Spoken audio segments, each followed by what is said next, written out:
Mizzou wide receiver Luther Burden falls out of the first round of the draft. Joey Van Zummeren here for Missouri Tigers on SI in Green Bay for the NFL draft. It's going to be really interesting to see where Luther ends up going on day 2, especially when you look at these teams picking on early in the second round. There's so many teams that are interested in Burden from their pre-draft meetings, so many teams in need of a wide receiver that didn't address that in round 1. So I think there's going to be many suitors for Luther Burden early in this round 2 here. You look specifically at the Houston Texans. They traded back in the first round. They're picking at pick 34.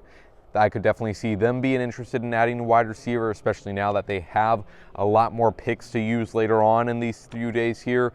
And then right after them, Tennessee Titans at pick 35 could look to add a playmaker for Cam Ward. They did have a pre-draft visit with Luther Burden. And then Dallas Cowboys at pick 44. I would expect Burden to be gone by this time, but Dallas, they add Tyler Booker to the offensive line at pick number 12. They did have a pre-draft visit with Burden again, so I do think this could be a team that looks to move up possibly for that playmaker wide receiver.